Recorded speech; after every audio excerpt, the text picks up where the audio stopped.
saben hacer. Esto da, entonces, pi entre a la 1/2, que a fin de cuentas es 1 entre 2a la 1/2. ¿Vale? Por lo tanto, f pico de xi es e a la menos xi cuadrado sobre 4a sobre 2a a la 1/2. Espero que se vea bien, pero a ver, lo escribo abajo de todos modos. Otra vez.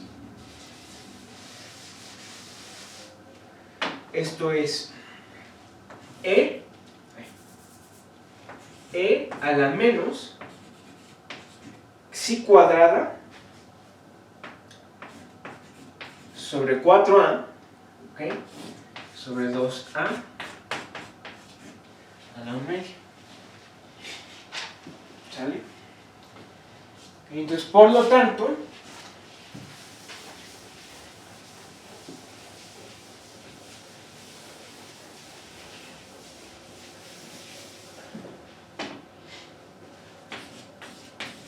f pico de xi es igual a e a la menos xi cuadrada sobre 4a sobre 2a a la 1/2. Y en particular lo que quiero remarcar aquí es que vean la transformada de Fourier. La transformada de Fourier de una gaussiana es otra gaussiana, ¿no? Es otra gaussiana. Eso quiere decir que en particular, si normalizaran adecuadamente, tendrían eso, que la transformada de Fourier de una gaussiana es la misma gaussiana, normalizando adecuadamente. Por eso es como decir que es un punto fijo de la transformada de Fourier.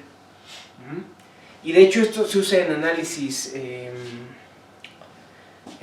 datos, ¿ok? Porque muchas veces se han hecho algún experimento en laboratorio, uno quiere determinar el comportamiento de una curva y, por ejemplo, hay distintos tipos de distribuciones, ¿no?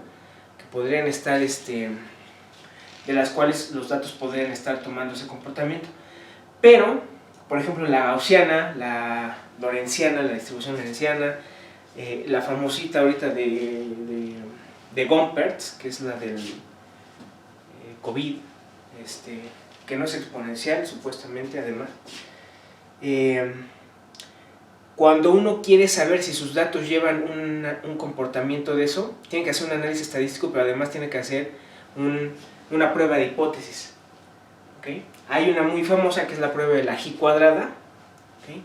Pero hay otras. Por ejemplo, la transformada de Fourier rápida tiene esta propiedad, ¿no? La transformada de una gaussiana, la transformada de Fourier discreta, perdón. La transformada de una... le aplican la transformada de Fourier discreta a un conjunto de datos y si les preserva la misma tendencia, ¿qué quiere decir eso? Que es una gaussiana, ¿no? Entonces eso también funciona como prueba de hipótesis. ¿Sale? Bueno, entonces ahí está. Ya la calculamos en una dimensión. Vamos a usar esto para calcularla en varias. Entonces, para el caso n-dimensional,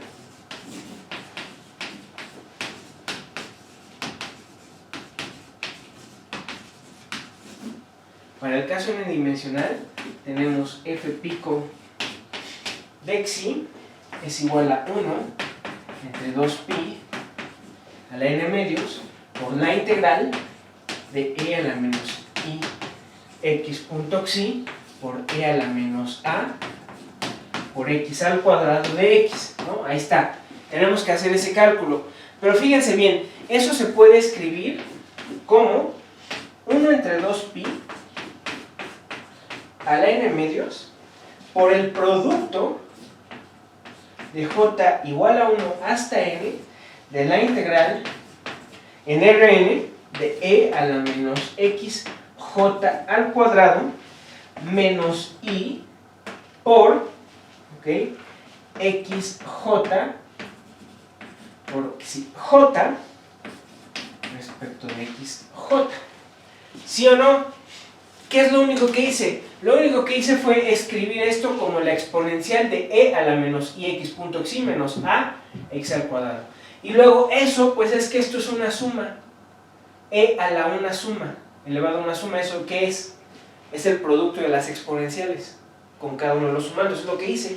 Y apliqué Fubini, descompuse la integral como integrales en una dimensión. Cálculo, ¿no? Pero ¿cuál es el chiste de esto? Que cada una de estas es la transformada de Fourier que acabamos de calcular. Es una transformada de Fourier en una dimensión, ¿no? Aquí está el factor 2pi a la n medios, entonces aquí a cada una de estas le corresponde un factor de 1 entre 2pi a la 1 medio, ¿no? Ahí está, ¿ok? Entonces esto es igual, por lo tanto, al producto de j igual a 1 hasta n de f pico de x y j, ¿ok? Y por lo tanto, ya como ya tenemos ese valor, que acá está, podemos escribir lo siguiente. Podemos escribir que esto es igual a 1 entre 2a a la n medios por e a la menos xi al cuadrado sobre 4a. A ver, ahí se ve medio mal esto. Es e a la menos xi al cuadrado sobre 4a, ¿no? Porque me queda el producto de estas, ¿no? Nada más usan la propiedad exponencial. ¿Sale? ¿Ok? ¿Cuánto llevaré ahora si no me fijé? ¿Sabes? Como 35 minutos. Ok. Bien. Una observación importante respecto a esto. Una observación. La integral en Rn de 1 entre 2a a la n medios de e a la esto, ¿okay? Menos xi cuadrada sobre 4a respecto de xi, y creo que ya la calcularon en una tarea, pero vamos a calcular de todos modos. Esto es igual a 1 entre 2a a la n medios de la integral de e a la menos y al cuadrado por 2n por a la n medios respecto de y. ¿Qué hice? Introduje el cambio de variable y igual a xi entre 2 por raíz de a. ¿Sale? Ok. Entonces, ¿quién es el jacobiano de este mapeo? Este mapeo es la identidad salvo el factor 1 entre 2 por raíz de a, ¿no? Entonces el jacobiano, su matriz jacobiana, va a ser una matriz de puras diagonales. Bueno, como están viendo ustedes, es la diagonal así, ¿ok? Pero la diagonal va a tener el factor 1 entre 2 raíz de a, 1 entre 2 raíz de a. Entonces el jacobiano es 1 entre 2, ¿ok? A la n por a la n medios, ¿sí? Nada más que nos interesa el mapeo inverso porque estamos cambiando xi por y, ¿vale? ¿Okay? Por eso es que no es 1 entre eso, sino es el inverso, que es 2 a la n por esto, ¿va? ¿Okay? Entonces hicimos ese cambio de variable, saco esto de acá, esto es 2 a la n por a la n medios sobre 2a a la n medios, se me va a ir un a ahí, ¿ok? Por la integral en Rn de e a la menos y cuadrada de y. Pero otra vez, esto es igual, vamos a escribirlo con el mismo truco de acá, con Fubini, gracias a que es una exponencial.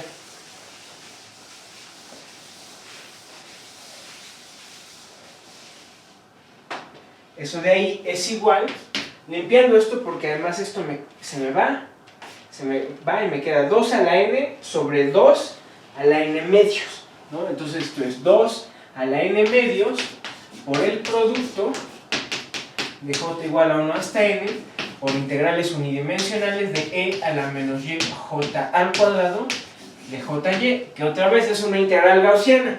Entonces esto es 2 a la n medios por pi a la n medios, y esto es igual a 2pi a la n medios. Vamos a ponerle a eso 1. ¿Sale? ¿Ok? ¿Va? Entonces, ¿qué es lo que vamos a probar ahorita? Bueno, no sé si dárselos de una vez porque se va a cortar el teorema, pero les voy a enunciar al menos el teorema. Teorema 2. Teorema 2. Y esta es la fórmula de inversión de Fourier. ¿Sale? ¿Se acuerdan que les definí la transformada inversa? ¿No? Entonces, ¿cuál es la relación entre la transformada y la transformada inversa? Que son mapeos inversos. Y es lo que voy a probar ahorita. Pero ¿bajo qué condición? ¿Bajo qué condición son mapeos inversos? No es nada más para funciones en L1, no. Fíjense, ahí les van las hipótesis. Sea f que pertenece a L1 de Rn. F pico también en L1 de Rn. ¿Ok? Es decir, tanto... Aquí no se ve... Espera, a ver.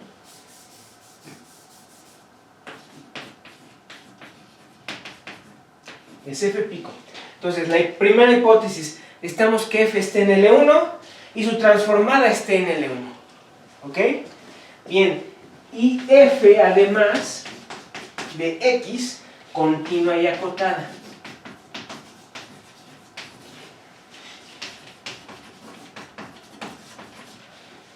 Entonces, el teorema me dice que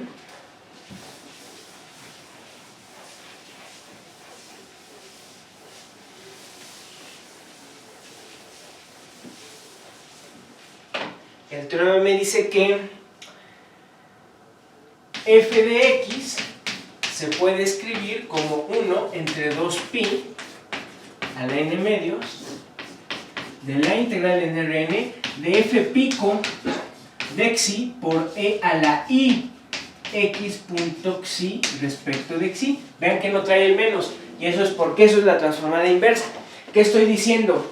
Que f de x es la transformada inversa de Fourier de f pico, que acuérdense que f pico era f elegante de f. Ahí está. Estoy diciendo cómo recuperar f. Estoy diciendo que son mapeos inversos, ¿sí o no? Y de hecho, el reverso es cierto, nada más que ese, pues la prueba es idéntica. F de f a la menos 1, ¿ok? De f, nada más que al revés, ¿no? Vamos a poner g, g pico, ¿o cómo lo pongo esto? Pues sí, g pico de f, así. La transformada inversa de una función g, ¿ok? Y la transformada, toma la transformada de eso, les da la g. A ver, aquí me quedó así. ¿Sale? Ahí está. ¿Ok? También es cierto eso, y de hecho la prueba es idéntica a la que voy a hacer. Entonces, son mapeos inversos, pero fíjense las hipótesis, qué pesadas. Esto vale para funciones en L1, cuya transformada de Fourier está en L1, que la función sea continua y la función sea acotada. Dices, carajo, pues ¿qué función tiene esa propiedad? ¿Qué función tiene eso?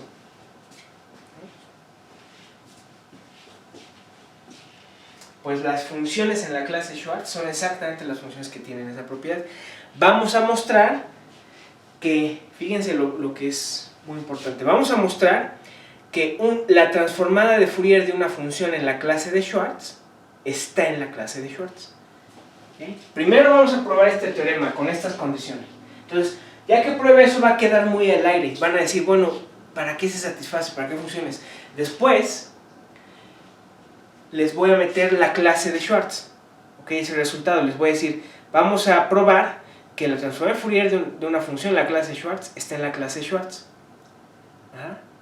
¿Y qué quiere decir eso? Bueno, si está en la clase de Schwartz la transformada de Fourier, es por lo tanto continua, es acotada y está en LP para cualquier P, ya lo mostramos, ¿no? Entonces tiene todas estas propiedades. Las funciones en la clase de Schwartz tienen esta propiedad. Su transformada está en la clase de Schwartz. ¿Sí o no? ¿Okay? Son exactamente esas funciones. Entonces, el teorema de inversión de Fourier vale exactamente para esas funciones. Bueno, vale para esas funciones, pero ¿qué creen? Que vamos a mostrar, porque uno dice, bueno, ya sabes ahora que la transformada de Fourier de S cae en S, ¿ok? Y ahí se vale el teorema de inversión de Fourier. Vamos a mostrar que de S en S, F es un homeomorfismo. ¿Okay? Es un homeomorfismo, en particular es sobreyectiva y la transformada de Fourier de S es S. Homeomorfismo quiere decir que manda S en S continuamente y la inversa, la transformada inversa, también es continua. ¿Okay? ¿Qué quiere decir eso? Que exactamente la clase de Schwartz es el lugar que tiene todas las propiedades para hacer transformada de Fourier. Porque ahí es que esto es un operador continuo. ¿Okay? Y fíjense, continuo respecto a la métrica en la clase de Schwartz, que estaba bien fea. ¿Okay? Respecto a esas normas, respecto a que converja respecto a todas las normas. Entonces esta prueba no es trivial, porque hay que probar que la transformada de Fourier está acotada, es un operador acotado, pero respecto a la topología de S. ¿No? Entonces hay que calcular las normas KS de cualquier grado, etc. ¿Sí? ¿Y qué creen? Que esto es la base para definir la transformada de Fourier de una distribución temperada, porque si ahora yo quiero definir la transformada de Fourier de L pico de phi, pues ¿qué voy a hacer? Si esto es una función en la clase de Schwartz, pues lo que hemos estado haciendo, le pasas la operación a la función acá. Esto es L emparejada con phi pico. ¿Y por qué puedo hacer eso? Porque la transformada de Fourier de una función en la clase de Schwartz está en la clase de Schwartz. Ese es el secreto, este resultado es el secreto para definir distribución transformada distribucional de Fourier. ¿Va? La prueba de esto, si la empiezo ahorita la voy a cortar, y la otra prueba de hecho es larga, entonces vamos a dejarla aquí por este momento. ¿Ok? Gracias.